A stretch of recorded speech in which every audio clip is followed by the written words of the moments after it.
tell you something. Being a man ain't no joke. Toxic masculinity. Bullying. The Me Too movement against sex. All right. Hello. This is Andre back from a Christian male perspective. Got my brothers JT and Drew here. Fellas, how you doing? How you doing? Doing good, man. Doing great. All right.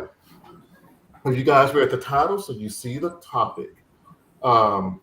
This was brought up from a conversation. No names will be said to protect the innocent.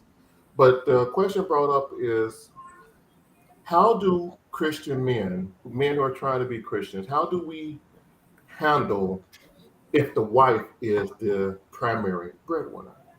And it's not a common topic, but given the way this modern world is now, it's different than when my grandmother and grandfather were growing up and raising me back in the 70s and 80s. My granddad, he was the only one that worked. My grandma had a little side hustle for what we call it now, once or twice a week, where she made a little spending money for herself. But granddad was the one who brought in all the money. He did the work. And it was different back then. It was the whole, leave it to beaver type of husband go out and work and bring back the money, and wife primarily takes care of the home. The world is not like that now. The world is very, very different.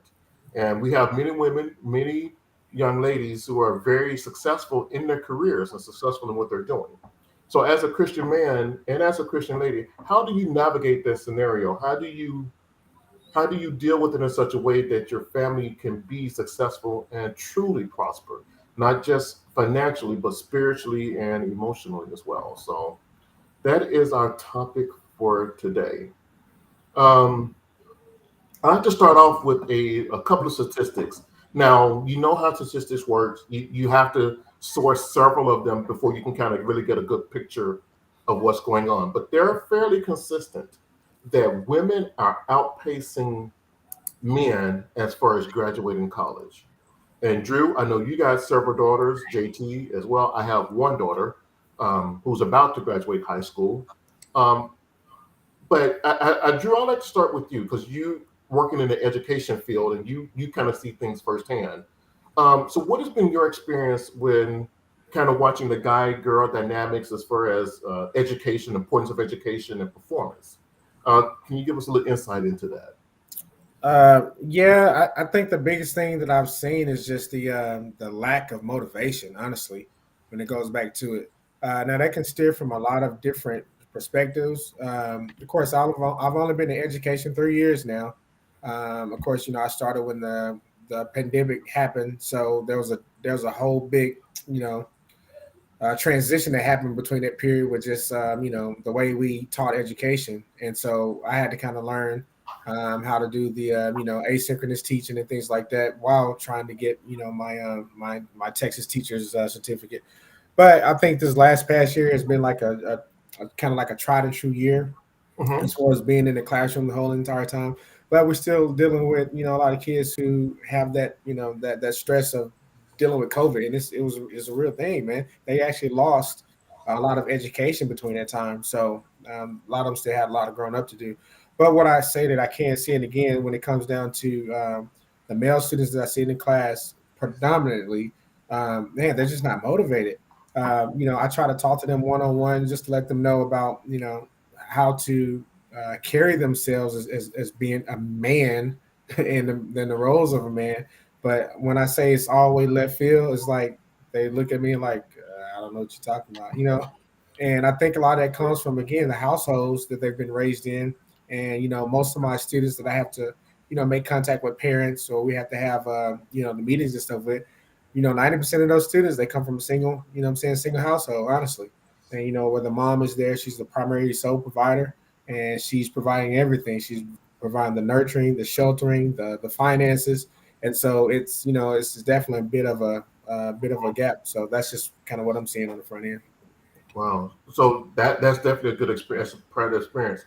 And I'll bring up some more statistics. I think it's important for us to understand the reality, not necessarily the way we think it should be, but the reality of the situation around single motherhood and being a primary breadwinner.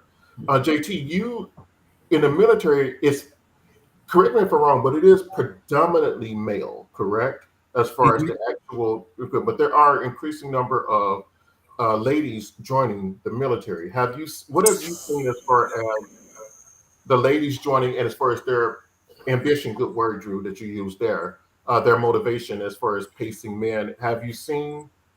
What have you seen as far? What has been your experience with that? So as far as the men in the military, the military make you be driven, because they have standards and things of that nature. So it's kind of hard for you not to get up and go because that's what they require. And if you Mhm. don't, you usually get out the military, right?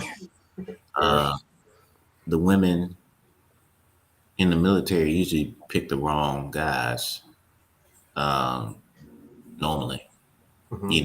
because they want to run a relationship. So they want to act like a man. Uh, So basically, it doesn't work. We talk about wives as breadwinners. I think the reason why it's like that is what Drew explained. Uh, a lot of the guys are looking at their mothers as sole providers and thinking that's the way their wife should be. So they don't mhm. know anything different. So if they don't have a male perspective in the home, who do they have to look forward and look to unless their mother teaches them that? And that doesn't really happen. So now we have to shift. So you're going to have wives that are breadwinners. Uh, but I think it's all about standards and expectations. What is a wife willing to accept? Um, has she made it known to the man that he's going to have to step up his level of, um, well-being in order to be with her? A man would do anything that he wants or has to do for a woman that he wants to spend the rest of his life with. A woman that doesn't really care for, that would just take care of him, he doesn't really waste the time to better himself because he knows that she's going to provide everything he needs. It'll be easy. He doesn't have to do anything. He can play his PlayStation 5 and not worry about nothing. Uh, so it's kind of a double-edged sword. You got some Mhm. guys out there that are trying to do the right thing, but they still lead from different aspects, whether it's from church or Mhm. just in the household, being a presence in the household. There are exceptions, but most of the time it's lack of motivation and the standard hasn't been set from the beginning, So, and usually that's what happens, when women say, well, I am the breadwinner. Well, what stipulation did you put on him to say, I'm going to move up, but I expect you to move up? Or did the male sacrifice his uh, success for you? mhm. There's different scenarios. Yeah, So, yeah, I agree. Drew, you brought up something, and I think that's it's important to how is the and we keep going back to this topic, and sometimes we're going to just have to really dig deep into it. The lack of male leadership, um, because there is some truth. They have to see it to understand that it's a possibility that is the way it should go. And if right now, depending on the statistics you look at, between 70 and 80%, particularly within the Black culture, between 70 and 80% of kids are raised by a single mother. The father's not in the home. Now, that statistic can be a little misleading because I actually think of a particular um, gentleman now who's not in his home, but he's active in his daughter's life.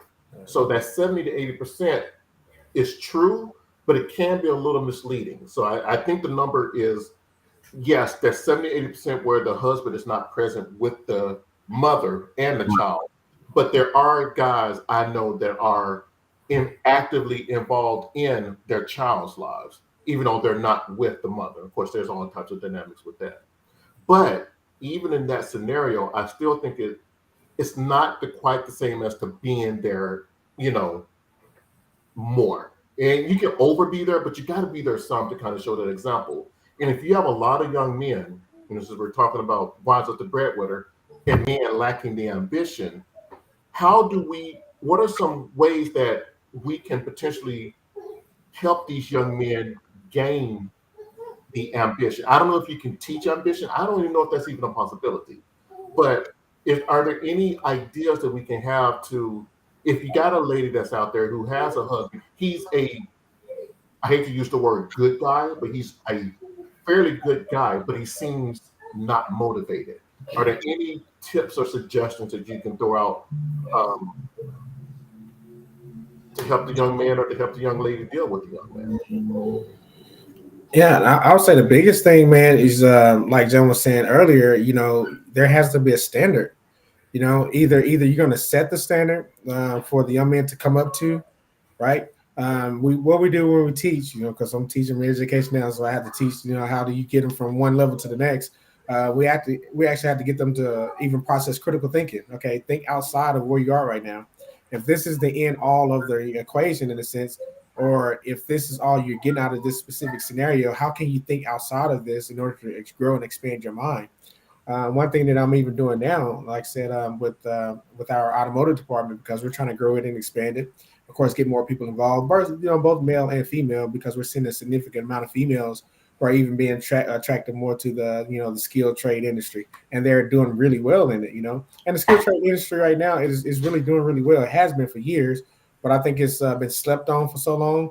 And everything else has been kind of pushed as far as like in our culture, with college, going to get doing something with computers and things like that. So that's what we've been pushing.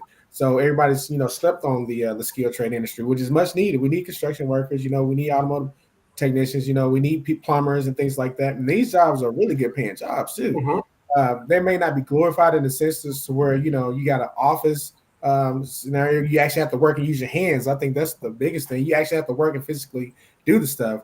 But man, there's a time when I had ordered a plumber to come to my house. Man, this dude was here 15 minutes, and I ended up paying this dude $700 some dollars. So it's like, Yes, I got the same exact story. Yes. So the industry is, it's a good paying industry. It's just for the lack of, the lack of glamour in a sense. A lot of people are not swaying towards that. Mm-hmm. But when you can actually understand, I mean, that's kind of one thing that really pushed me and motivated me is to actually see what the potential that I had.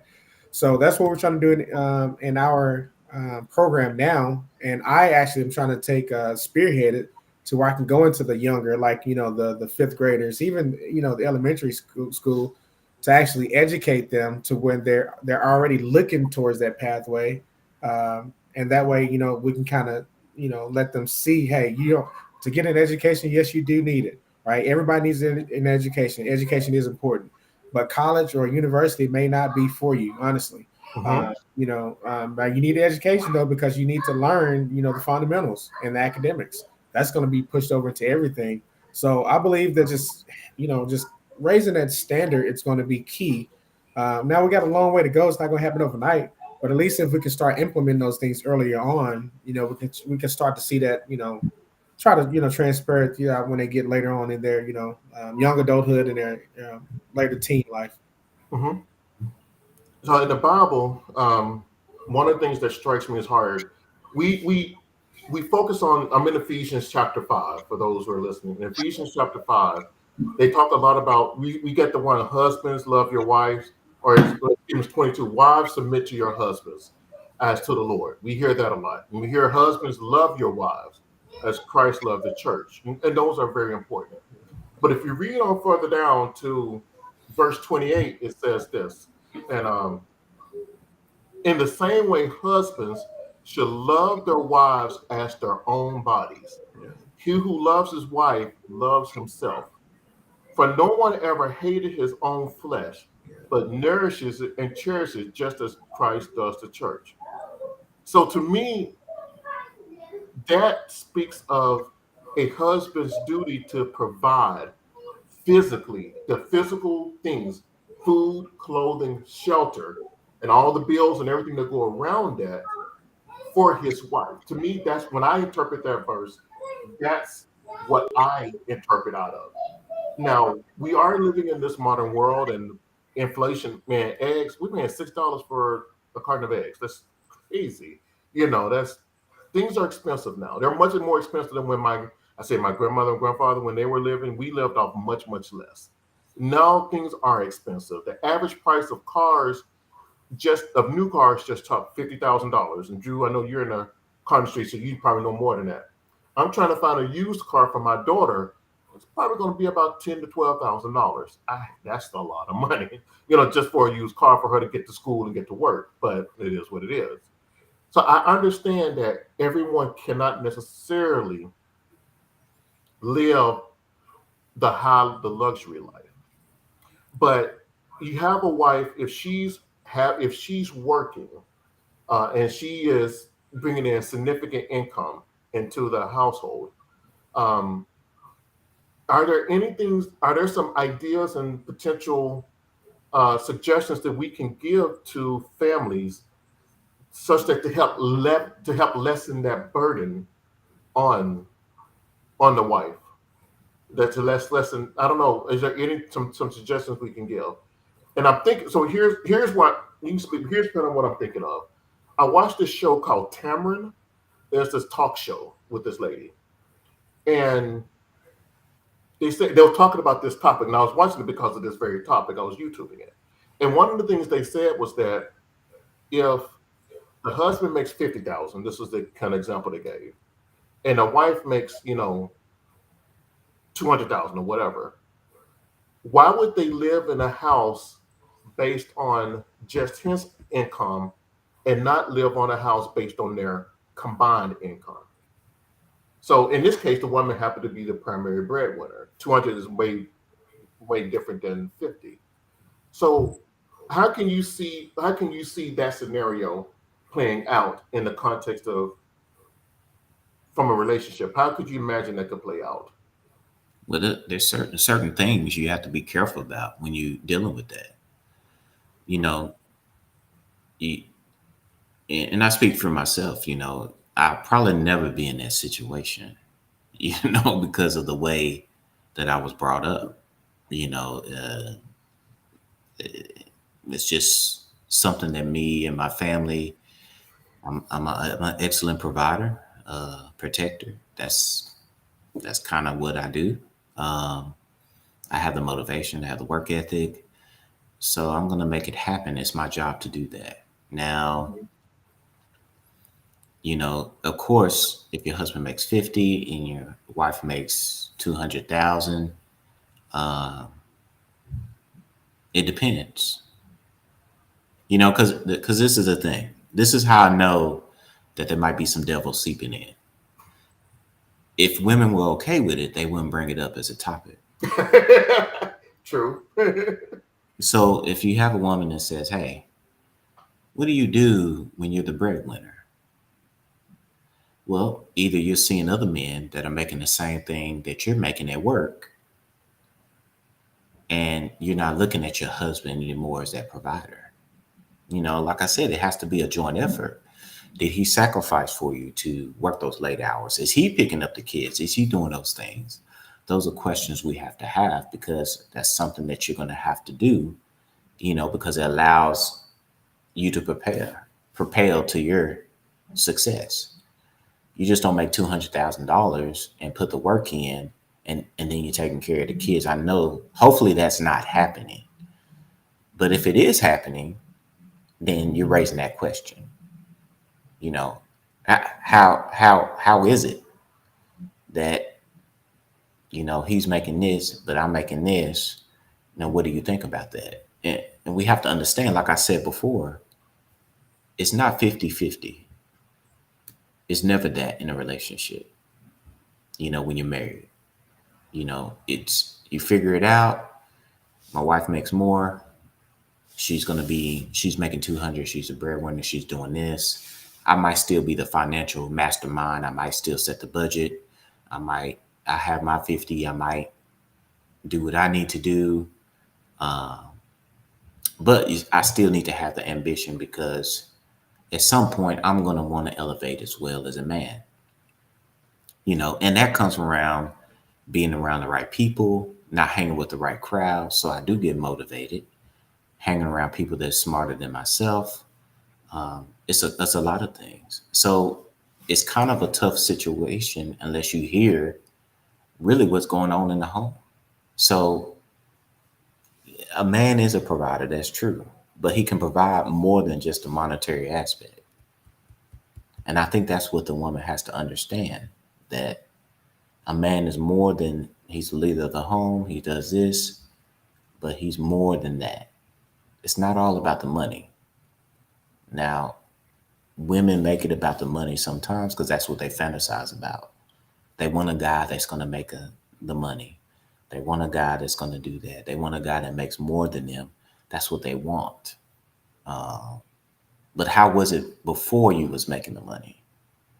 Or when you were going to school, was he holding it down? Was he taking care of the kids? Was he entertaining them while you were working late to get that promotion to get up to 200,000? So it's a lot of things that probably were unsaid that we just don't know, But if a man is unmotivated, like Drew said, and he's used to the woman taking care of him, then why have you not set the standard in the beginning? Mhm. You settled because you really want a man that's a provider, but you settled and you didn't put any expectation. So, and that's what I tell my daughters: set the expectation up front so he knows what he has to do to get you, to keep you. Not you don't set an expectation and you're up there working and he's at home and you don't say anything. And then when he gets married, now you want to have him flip it around when he's been like that. What happened is you grew, you elevated past him instead of you guys growing together because you didn't set an expectation. You set one for yourself, but you didn't set one for your family. So there's a lot of things that could go into that, So without hearing the stories, our individual stories, we could evaluate all day, but either the woman's not happy, and she wants a guy that's a breadwinner, and she's seeing it at work. She's seeing men at work that work with her, and she wants that. In this scenario, they got divorced. So it was Well, it was on the story. They got divorced. She was not. He ended up just quitting his job as a civil engineer. He was making about 50. She was a lawyer making about 200. And they knew this before they got married. They knew each other's finances. He stopped being a civil engineer to become a rapper. no, it So didn't set expectations though. Why you did know how the music industry is, right? Drew, you know much more about music than I do. It can be, up, down. You throwing out street tracks trying to get something to start. Yeah, but see, this is the thing. I don't put that on him because he was the same person when he was a civil engineer, right? She saw the signs before they got married. So at some point, you have to set standards. If that's what you want, then stop settling for it. If you're a woman and you want a guy that's going to make more, that's going to be a breadwinner, that has ambition, that's trying to do something, that owns his own business, then set the standard. Stop settling for a guy. I'm pretty sure he's pretty handsome. I'm pretty sure she liked that. So she didn't look at those things. You got to stop settling for mediocrity if you want above average. Then you keep your standard high. You might be by yourself for a while, but you know the signs. He was never that guy. If he quit his job, if he was comfortable enough to quit his job, he was never had the provider in him. So He one was of the used to you being a provider. He was used to you being a provider. So he was never a provider. And what does the Bible say? A man is a provider and protector. So why are you married with somebody that doesn't have that trait? It's not going to work. it's so I think you guys brought up another key point is there are multiple ways that a husband can provide. Yes, financially is important. I think that's key. And 1 Timothy 5:8 says this, but if anyone does not provide for his relatives, and especially for members of his own household, he has denied the faith and is worse than an unbeliever. So to me, that's another verse that says, yes, husbands, your job is to provide. You're providing the physical resources that the family needs.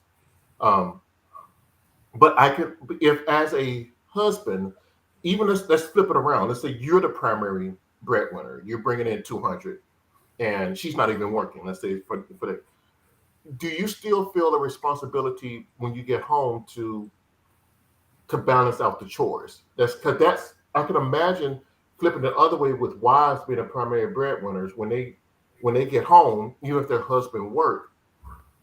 I would think that just from a natural standpoint that they would take more of the house chores, but it's I don't know. I can see it flipped around because I've been the primary breadwinner for my family for 20 plus years. I still help my wife with the chores. That's just something we've always done. We've done laundry together, we've cooked together. That's just something we've done pretty much our whole marriage. It's just kind of the way we are. And I don't know if we're unique or just different in that scenario, but I think as a husband, you can provide by chipping in on the chores around the house so that if your wife is, working 10-hour days or something to that effect, that it lessens the burden on her. Because at the end of the day, at least for me, at the end of the day, it it doesn't matter who's the primary breadwinner, but Hmm. trying to both set a vision of where we're trying to go as a couple. And each person has to do whatever it takes to get there. Everybody got to play their part, at least in my mind, to do that. So just to get a little personal, like I said, I've helped with chores. I set dinner menus and with the family. So that's another way that I provide now that my wife is working. She's going to school and she's working. So that's something I've done to help. Are there some things that you guys have done within your family to help to balance it out, other than just financially providing? I mean, yeah. I mean, that's what happens when you have a good spouse. I mean, you really don't have to say anything. To be honest with you, if my wife's at home, dinner's ready. I don't really have to. I just walk in, you know, or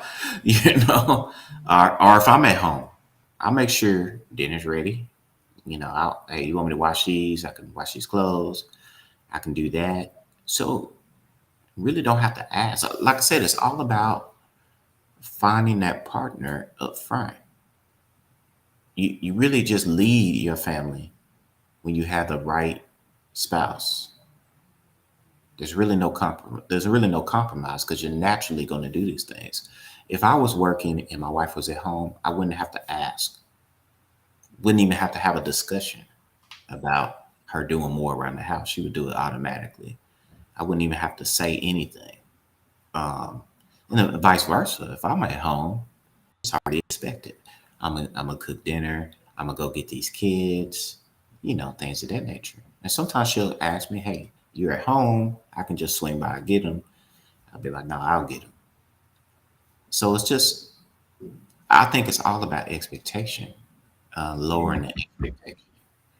I just see a lot, especially what Drew explained with the motivation. Men will be motivated for the right one. I'm telling you, if they want somebody, they will be motivated. They will do what they have to do. Women do not put expectations on men. Hmm. They settle. So a lot of problems they have are self-created because they are dating the guys like rappers. They're dating the guys that are no good. They might look good, but they're no good. So women are not setting expectations. They make it too easy to talk to them. I mean, there's not any standards in their eyes. You know, a beautiful woman, you got to work for you. No, no, I just don't talk to anybody. And they don't set the expectations. So it's going to be like that until they start setting expectations. And I tell my daughters, you got to set expectations. That's why I'm on them.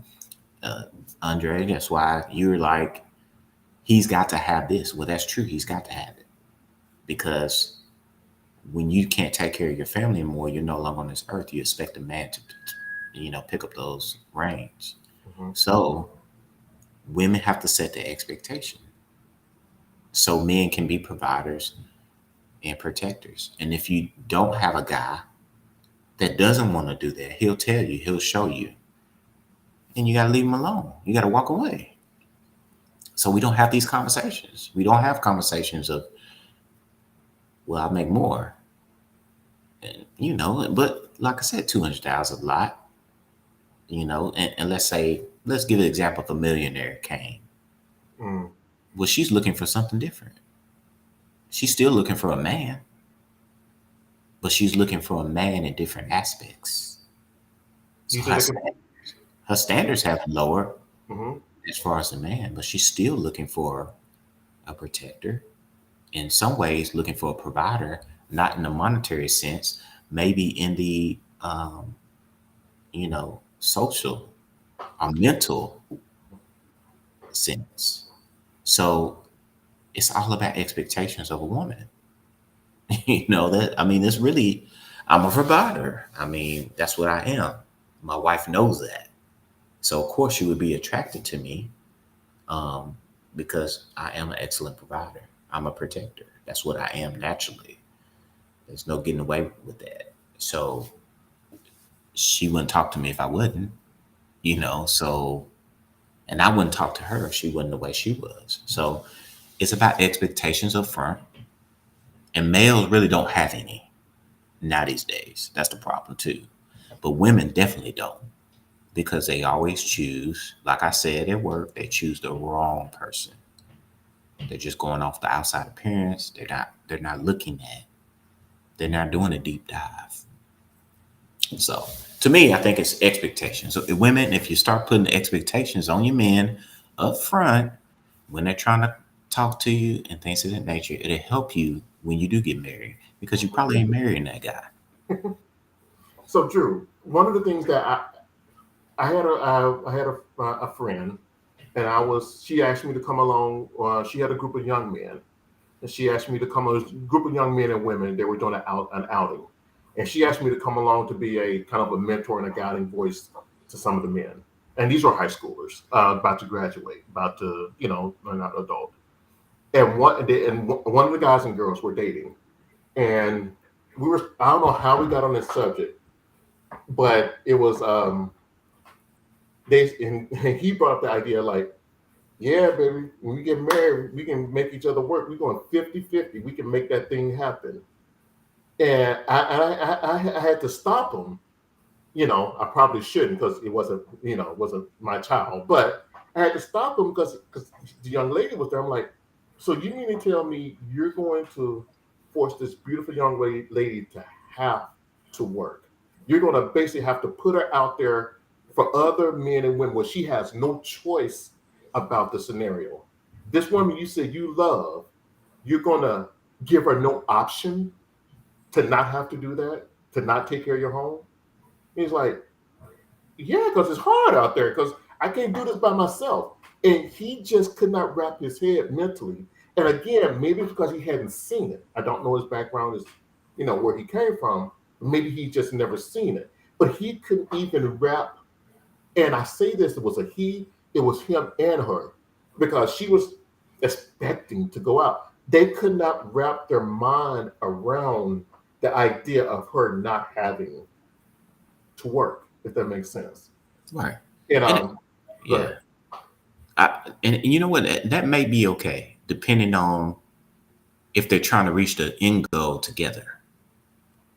If they're young and they've talked about it, and she knows and he knows what they're trying to do, and they want to build together, Hmm. that could be his vision. And that could be his way of leading as a man, as far as, hey, let's work together. Hmm. If we're better together than we are separate right now, which is understandable for a young couple, because it's not going to be a lot of monetary Right.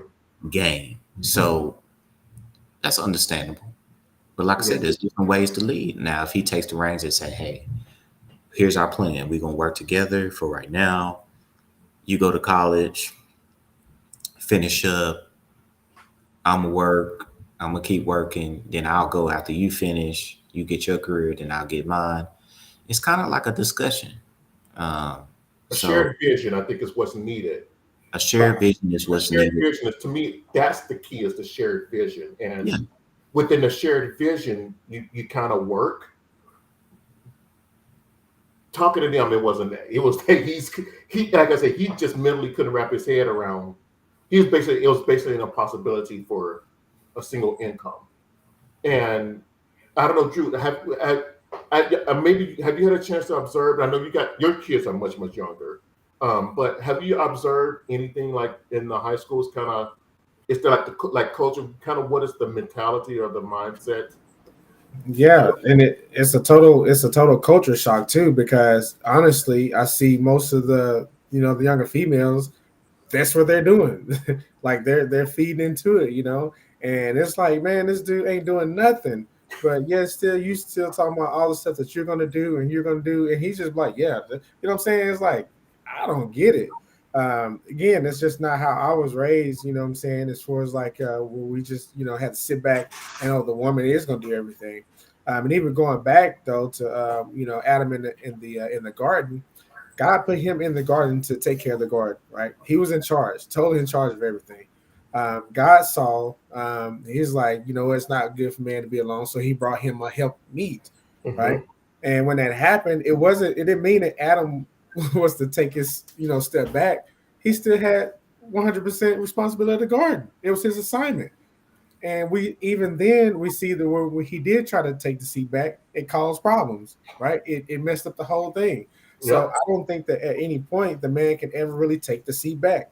I think he always has to be 100% pursuing in a godly manner what God wants in that order. And we're saying that because at any time when he does that, not only is he letting down that standard of just within the household, but he's letting it down that standard with what God has made him for. And when you do that, now you give him place and you give him room to the enemy. And the enemy doesn't care who you are, he don't care where you're from, how your family dynamic is. He will use whatever loophole he can to come in and to wreak havoc. And that's just what happens. And so I feel like just as the man, as being especially, you got to, like I say, it all goes back to being a godly man, because if you're not, there's gonna be room for error. Right? You're gonna make mistakes that you can't come back from, and you have to go back to God in order to get him to correct it, because that's just how we're wired. So at the end of the day, we have to lead. And honestly, it's not 50, it can't be, because honestly, God put you 100% in charge, because he says, just as Christ did for the church, then he wants you to parent it just like Christ did 50%. Christ didn't get halfway to the cross and be like, okay, I know I'm doing this for y'all, but hey, come on, I need somebody to take this other 50%. You know what I'm saying? Even though he had, Paul came and helped him as he was journeying, but 100% he had to be crucified for us. And Mhm. the scripture that you're reading to, like 100%, we have to be willing to do that. And also when we're not, or when we try to find ways to kind of like balance it out in our own minds, that's when we really fall into trouble. Because then we start dealing with our emotions all the time. Hmm. We start looking into our emotional needs, our emotional being, and we take God out of the equation. But I'm telling you, God says that I am your provider. And meaning, if he is going to be your provider, that means everything that you need as a man is going to come through him. No matter whether you're getting 50%, 75% or not, 100% comes from God. And if you can structure it that way, then like I say, it don't matter what the split is, if the woman is making more or the man is making less, because you're going to 100%, well, I'm still going to carry my role, and however I need to lead in that, no matter what the case may be, I'm still going to exert myself and lead in that godly manner. Without God, you can't do it though.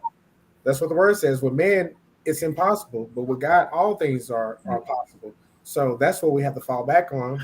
In those situations that happen like that, as John was saying, sometimes it's already done happened. So now you're already in this situation to where you're 3 or 5 years in. You're like, wait a minute, this is not this was not what I expected. I wanted the man to be the provider, but like I said, you already knew going in this is how it was. What made you think that it was going to change? If there's no expectations that were set, how did you think that it is going to change? Because it's not. And honestly, there are a lot of lazy men. They're just this honest to God truth, you know, and that's just how they're wired nowadays. Yeah, it's different. It's my son is 21 years old, and he may be looking to get married here before too long.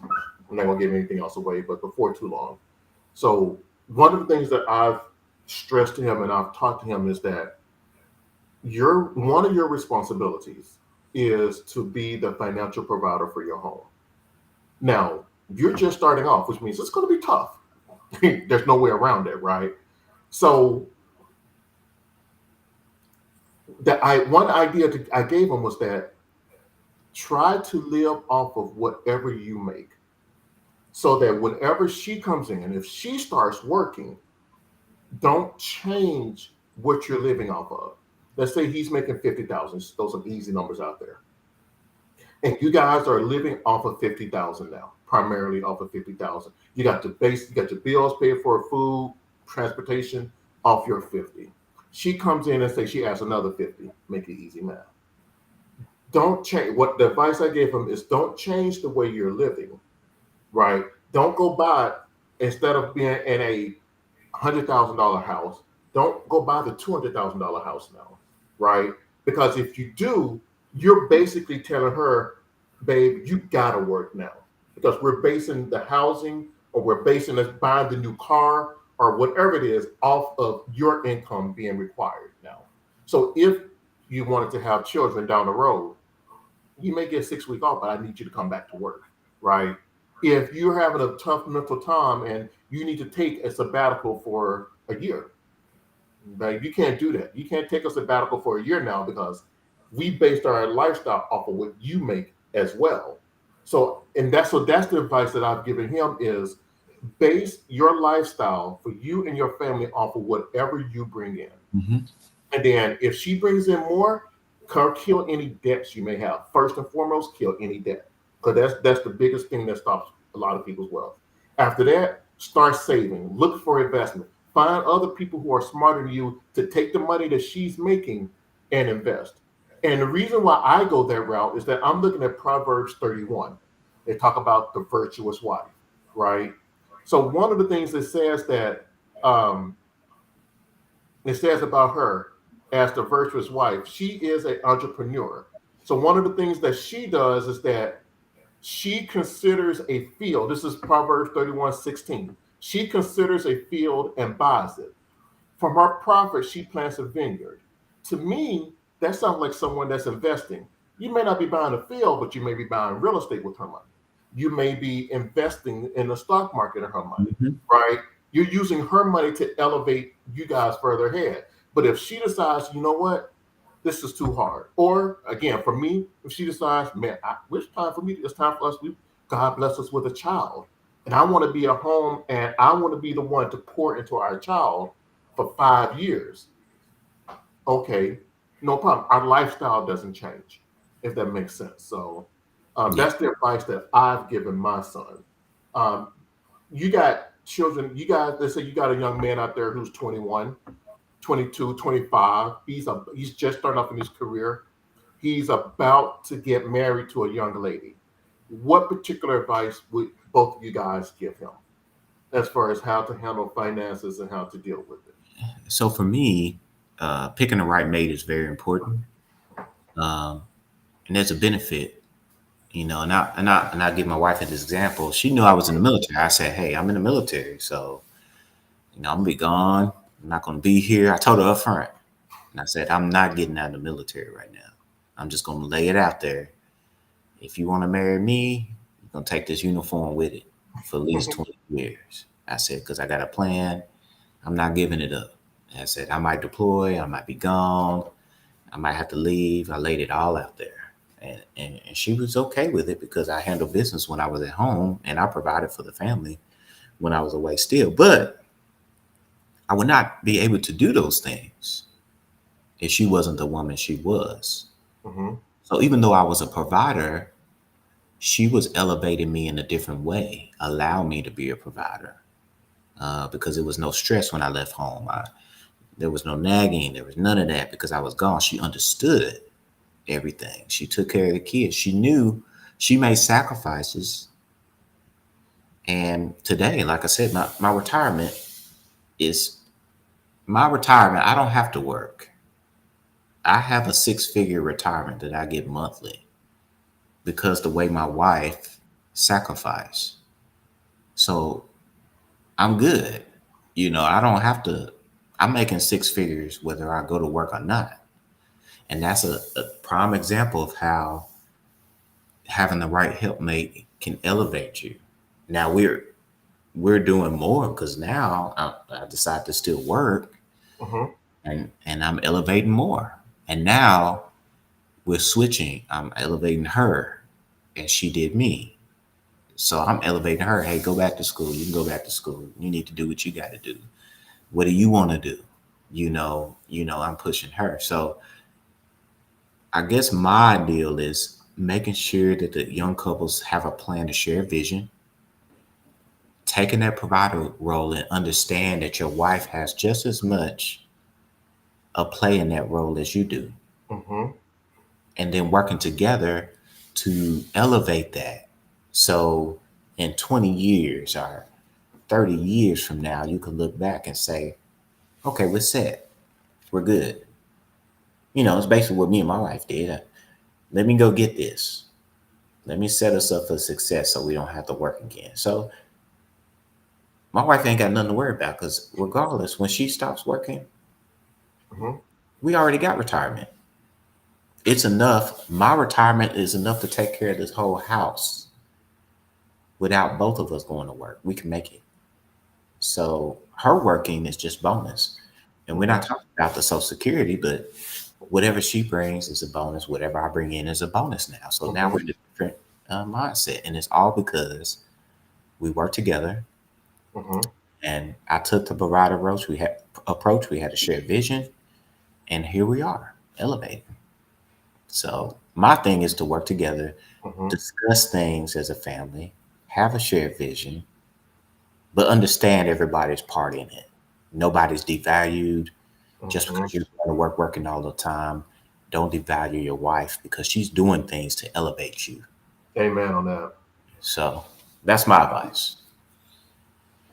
And then too, just to tag along what John was saying, but as being a young man, well, like I said, hindsight is 2020. When you look back on some things, if he has already established himself first, that's what I would say. Like, why would you want to just jump into marriage and you haven't even established yourself first?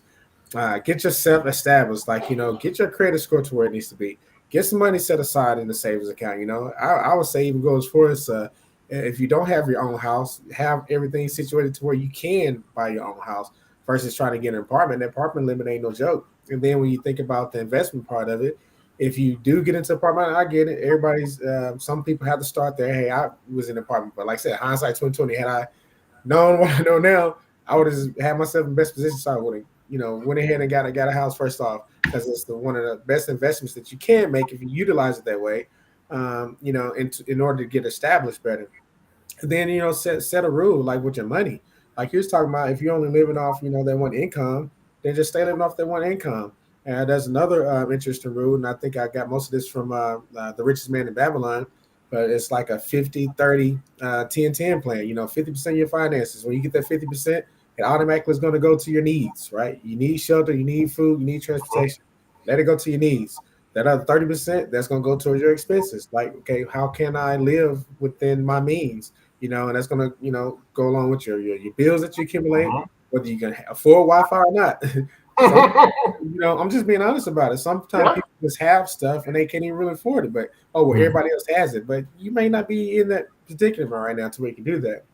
And then, and I said say 20 because some people don't believe in paying their tithes, but the 10% needs to go to savings and investing, and the other 10% needs to go towards paying your charity or paying your tithes, right? That way, if you're paying that out of your finances, whatever you make each month, it's already allotted for. It's already assigned for. Robert Kiyosaki said it best. If you don't give your money an assignment, it's going to be gone before you even know it. Yeah. Well, and most Americans live paycheck to paycheck. That's the Rich Dad Poor Dad. Was it Rich Dad Poor Dad guy? Yes. Yeah. Robert Kiyosaki, Rich Dad Poor Dad. And so, but when you look at the statistics like that, most people are one paycheck away from losing everything. And that's just the honest God truth. And you wonder why so many people are really financially, when they suffer financial hardships, it really wipes them out when one small emergency happens. I think even Dave Ramsey said that most Americans don't even have $1,000 in their emergency fund just to try to take care of a simple emergency. So those are some things to think about. So it's like, let me get myself in position first. Let me be established, because if I'm the primary primary financial provider for my family, right? Then I need to make sure I'm in the best position possible to be able to move forward. Because if you start off, I mean, not saying that it can't be done, because it can be, but if you start off wrong, right, it can be really hard to try to get yourself out of those holes or Mhm. to move forward without making a lot of extra sacrifices. And not saying that it can't be done, because I'm a prime example of that. I had to make a lot of extra sacrifices, working Yep. those extra long hours, right? Yep. Just doing these other little odds just to kind of get caught up. Had to Yep. really focus on working and building my credit. I told you my credit sucked at first. But I had to work on those things. And it's not, honestly, it's not fun. First, it's not fun trying to overcome that hurdle. And then two, is very difficult. And as John was stating, if you don't have the right one, it can be even more difficult, because Yes. now you're struggling, honestly struggling. You're trying to get to the next level, but now you got someone who they ain't even seeing nothing you're talking about. Mm-hmm. So it's like that's a very important aspect. Again, when you kind of going into it fresh, you caught up with all your feelings and your emotions, and that's kind of overruling what the I real agree. is. But sometimes you just have to step back. And that's the advice that I would give, man. Get yourself in best position first. Get your credit and stuff right. I mean, because you can do that stuff. It don't take long when you sing on your own, because you're only fending for yourself, right? Yep. Man, if I was working, I could have got myself out of debt a long time. And if I were single, because man, I could work all the time. I could work 24/7 and make all the money, get caught out of debt. But when you're trying to do everything and then trying Mhm. to, your personal development, get yourself back on track, it can be, it can be hard. It can be hard and challenging. Yep. I tell my son, me and him go out every few weeks to have kind of like father son talks, and basically I give him an opportunity to pretty much ask just about anything. Just to here's your chance while God has got me on this earth. You know, get the chance to ask, and it's like, and one of the things I told him, knowing what I know now. So Drew, because we kind of came similar situations where we did a lot, as Dave Ramsey would say. And for those that don't know Dave Ramsey, yes, we do follow him. We did a lot of stupid when we were young. I did a lot of stupid, right? I didn't really have anyone there. It's not an excuse, it's just the truth. And I did a lot of stupid. And I'm still catching up, so to speak. I'm still catching up, trying to get ahead. And God is blessing. We made some significant progress. Not where I would like to be, not to be comfortable quite yet. Um, but we got a plan in place. We got a vision. We got goals we're working towards, and we're seeing progress towards those goals. And that actually makes you want to keep, more and more. It's like going to the gym. I'm enjoying going to the gym. Seeing just a little bit of progress, you see yourself just a little bit of progress. It kind of keeps feeding you to go back. That snowball Mm-hmm. effect, if you will. But the one thing I tell my son, and I tell him often, it's kind of following this rule. I don't know if you guys can see it. It says, "Today I will do what others won't, so tomorrow I can do what others can't." And that's the mindset. And John, you're a prime example. I'm sure your wife had to make a lot of sacrifices. I'm sure there was a lot of nights alone that she didn't want necessarily, but she knew the end goal. There was an end Mm-hmm. vision. And because of that, you guys did what a lot of other people didn't want to do. So now you guys have the freedom to do what others can't do, right? I'm in one of those people in a situation. If I chose not to work tomorrow, that wouldn't be good for my family, because I've been the primary worker for 22 years. Yeah. So I just cannot stop tomorrow and say I can't work. That's not an option. So I will be at work tomorrow. But one day, soon, one day, hopefully in the next few years, we're doing things now to position ourselves so that if I do want to, hey, I'll just take a job working 20 hours a week. I can do that. We're trying to put in the work now. And as much as anything, I'm trying to teach my son and my nephews what to do now, so that they have in finance. One of the things I learned when it comes to multiplication, one of the biggest multipliers is time, right? Once time is lost, you can't get it back, right? I'm 47, so I'm playing catch up now. My son is 21. I got nephews that are 18. I got 22. They have the benefit of time ahead of them, to where they can use that to help get themselves ahead. And as far as my daughter's concerned, like I said, what the thing I emphasize with her is that your husband doesn't have to make a certain amount. I'm not saying your husband has to make six figures or be a millionaire. You know, I'm your dad. My responsibility until you get married, you're my responsibility. You're coming under my covering, right? I'm your head protecting you until you get married. What I want to make sure is that whatever man that you're deciding to marry, he's able to provide a lifestyle that you personally are comfortable with. That you, as the wife, can take whatever he is bringing in and you can multiply that and make that work. And you guys be somewhat content with it, right? Whether you're taking a vacation every month, that's on you. That's depending on the lifestyle.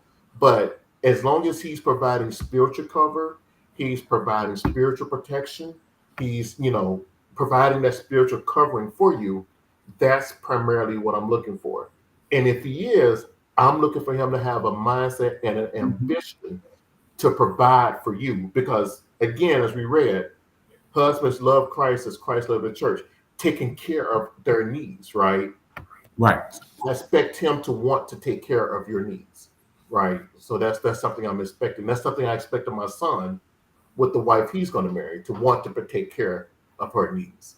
So, all right. Any parting for ladies that are out there in this situation now? We know finance is the number one leading cause of one of the leading causes of divorce. It may not be number one, but it's up there. And all the statistics I've seen, finances, is one of the leading causes of divorces. And even more stress, some of the statistics I've seen out there show that when wives are the primary breadwinner, we've talked about it, there's a lot of resentment that builds up. There is resentment that can build up, especially if the husband is not ambitious or motivated to elevate, as to use John's word, to elevate himself so that he can be that primary breadwinner. Any advice you would give to any young lady before we head out that's in that situation? They're in it now. They're already in it. It's not that they're not there, but they're in it. How do you help them? Any advice to help them deal with that? Well, it's going to be pretty hard, but the advice I would give is set your standards. You got to. Because either they're going to do it or not. If he loves you, he'll try. I mean, that's real cut and dry, real simple. So, may not be here, but yeah. Yeah, and again, it's just like one of those situations. And honestly, that's what I feel too. Is like you're in this situation now. You're feeling all the heat. You're feeling all the remorse. You're feeling all the resentment, and you feel like you're stuck, right? Because now you kind of like you don't know what to do in a sense or how to really do it. So you do feel stuck and kind of feel trapped. But that's where it goes back to, those of us of faith, we have to lean onto our own understanding. But the word tells us in all our ways to acknowledge him, and he will direct our paths. And again, it's not going to be like one of those magic one type of tricks to just get out of it. Yes, I wanted to get out of debt overnight. Yes, I wanted to fix my credit overnight, but it didn't happen overnight. It took, steps. It took a strategy and it took a plan. You know what I'm saying? Hey, you got those. That's what we're talking about. Mm-hmm. You got to lift up those standards and have some expectations. We're talking about building that plan. Okay, what is the plan? This is where I am. What is the plan to get out of this or to get through this? If you're working together, what is the plan to get through this? Because it's hard, it's challenging. And honestly, I'll say this because, it's not like everything is peachy and cream, in my life, in my situation. But I can tell you what I did do. I turned to God. That's God's truth. And I've just been, totally getting out of my control. God, you know what? This is, even if I did get myself in this situation, God, I'm putting it on you because you told me I can bring all of my burdens, all of my problems. You told me I can bring it to you and put it before your throne. And that's what I've been doing. And honestly, yes, it has been working out because I know where it has been transitioning, to. So the weight of glory, I keep saying that, is not worthy to be compared to the present suffering that I'm going through. Mm-hmm. Knowing that the suffering that we're dealing with is only to make us, is only to mold us, and it's only to make us better as an individual. So this situation, just a word of spiritual advice, the situation that you're going through, it could be the very situation that God has placed you in just so he can elevate you or bring you to your next place of provision. So There's hope. There's hope. It may not be easy and simple, but there is hope. So the advice I would give along those same lines is sit down with your husband, your significant other, and develop a shared vision. Not your vision, not his vision, but a shared vision. Baby, we're in 5 years, where do we want to be? In 10 years, where do we want to be? In 1 year, where do we want to be? In 6 months, where do we want to be? Mm-hmm. Set that vision. You both agree to it. Now you can start making life decisions. How do we get there?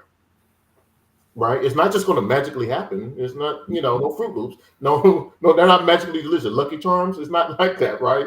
So, okay, so we want to stupid it, and I kind of did this with my son, right? He has this he's thinking about this beautiful girl that he wants to marry, and have be his wife. He has a grand vision of what he wants to accomplish. I say, okay, that's great. And you're telling her this is what you're going to do, and it's like 3 years or something out. I'm like, that's cool, great, that's a good idea. Okay, if you want her to believe in it more, set a 6-month goal.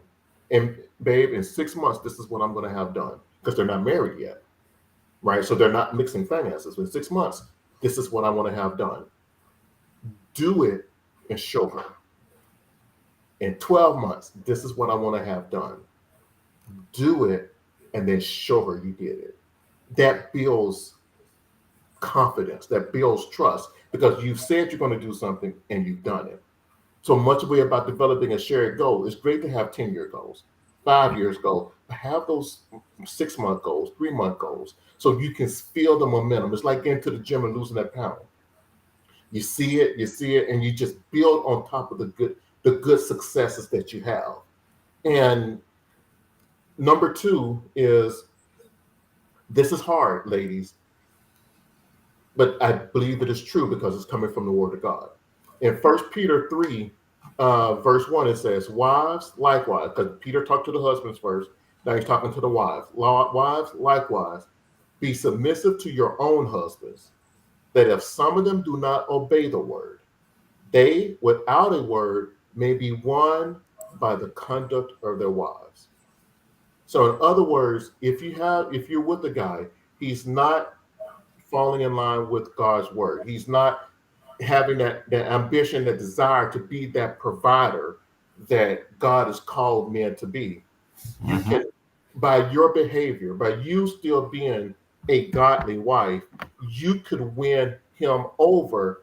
And he's seeing your behavior, it may encourage him to start making changes in his mind and his attitude towards being a provider. And I think it can't be done, however, you are going to have to say something to him, because he needs to know that this is a problem. And that's, I think, a lot of times women think guys automatically know they're supposed to be providers. But if they've been raised primarily without seeing that example, some guys just may not know. They may not know that this is what's expected of me. They may have seen this primarily just a woman, as Drew said, just the mother providing, and that's what they expect. Okay, my wife, she's going to provide. But if you know this, you've heard this now, ladies, you've heard this live stream, you understand that men are called to be providers. Encourage him with that. And then you show godly behavior to encourage him in that. And that's hard because you don't see it yet. He's not doing it yet, but you got to get off the cycle somehow, and somebody has to be the start. Yes, it would be ideal if it was the man, but ladies, sometimes it's not going to be him. Sometimes you have to make that start. And if you want the change to happen, you may have to make that sacrifice and that commitment. You may have to make that sacrifice and commitment. All right. Gentlemen, I thank you for joining us. Ladies, I know if you're in a situation, if you are feeling that resentful, I pray for you. I pray God bless you. I pray that the husband or the man in your life, that he has a change in his mind and in his heart to want to be that provider, to be that man of godly character, for you and for those that God put in his sphere of influence. Gentlemen, if you're out there, fellas, and you heard this and you see, you know what? I need to change. I need to change what I'm doing. I have this young lady. I have this wife that's in my life, and My job is to be a provider. I'm not doing that. I'm not doing that. Go out and surround and find other men who are doing it. Find other men who are being successful in doing this. They out there. They exist. There are 3 men that you see on right now who are doing that. Yes, we've had our ups and our downs in the process, but we're pursuing that on a daily basis. Go find other men who have that provider, that protector mentality, and surround yourself with them. See how they're going about doing. Choose to learn from them so that you can be the man that this young lady that you're in a relationship with needs. This man that is called to be that protector, that provider, that covering, that headship that she needs. All right. Again, this is Andre for Drew and for JT from a Christian male perspective. Catch you guys next week. Stay sharp.